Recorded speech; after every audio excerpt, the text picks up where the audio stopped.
considered well-adjusted to a profoundly sick society. As a matter of fact, if such a society ever does consider you well-adjusted, well, that just makes you profoundly sick. So don't sweat it when people criticize you and call you a tinfoil hat-wearing conspiracy theorist just because you question mainstream narratives and do your research. You guys enjoy the video.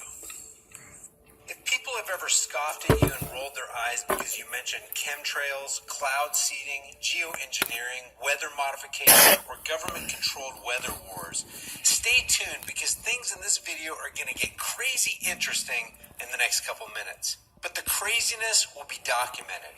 And if you're one of those people who continue to scoff after reviewing this information, leave your detailed reason for your mocking tone. At least Please before you do. go. Hopefully, we're all adults here and we can resist the temptation of launching unfounded ad hominem attacks. Besides, last time I checked, accusation without substantiation is still the height of ignorance. So, what if you had the power to actually control the weather? What would you do with that power? What if other people had that power? Would you trust them to use it responsibly? Would you trust them to use it for good all the time? They say that power corrupts and that absolute power corrupts absolutely. What about the power to control the weather? If that were possible, it seems like that would definitely classify as an absolutely corruptible power. Climate engineering or geoengineering is the deliberate and large-scale intervention in the Earth's climatic system. What a lot of people don't know is that there are many geoengineering schemes or ways to influence the Earth's climatic system. It's called weather modding. It's the act of intentionally manipulating or altering the weather.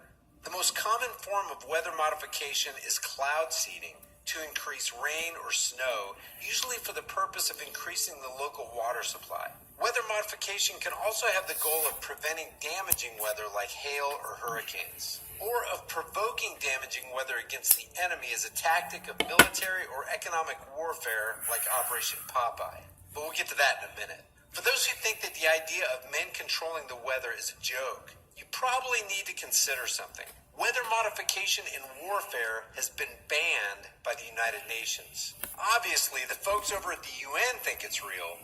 After all, you can't ban something that doesn't exist. They're not over there banning unicorns or intelligent leftists. Why? Because these fabled creatures don't exist. Weather modification programs affect the climate, and thus could also be considered geoengineering programs. And geoengineering programs always modify the weather, even if it might be very subtle at first. So let's talk about an entry-level weather modification program called cloud seeding.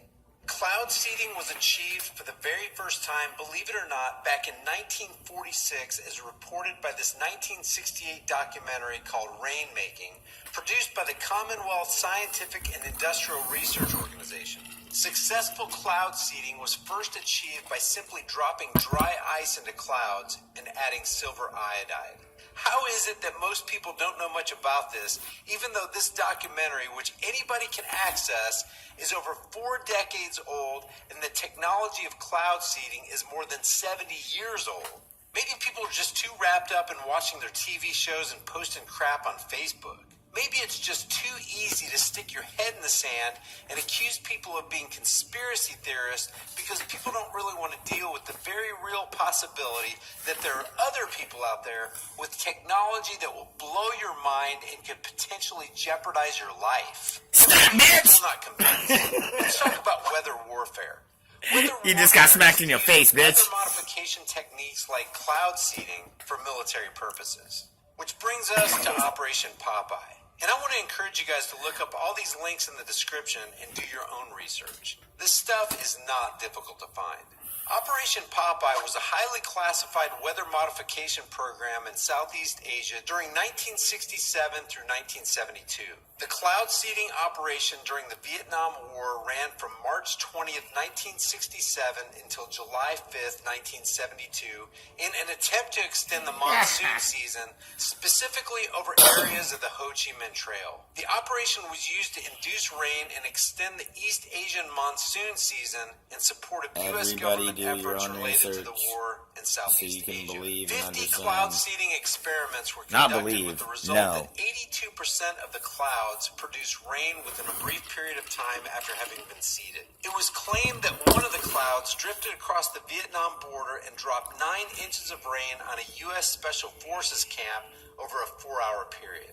After the successful completion of the test phase, Project Popeye transitioned from an experimental to an operational program of the U.S. Defense Department. That was around a half a century ago, so it kind of makes you wonder what they have in their arsenal today. Another government project, Project Storm Fury, was an attempt to weaken tropical cyclones by flying aircraft into them and seeding with silver iodide. The project was run by the United States government from 1962 to 1983. While trying to achieve its desired objective, Project Storm Fury had positive outcomes. Knowledge gained during flights proved invaluable in debunking its hypothesis. Other science resulted in a greater understanding of tropical what they've cyclones. learned in the last 70 years of Lockheed's how to do P-3s this shit. were perfectly suitable for gathering data in tropical cyclones, allowing for improved forecasting of these monstrous storms. But since agents of government lie, what Project Storm Fury proved or disproved, we can't even know for sure. Project Cumulus was a 1950s UK government initiative to investigate weather manipulation, in particular through cloud seeding experiments. Known internally as Operation Witch Doctor, the project was operational between 1949 and 1952.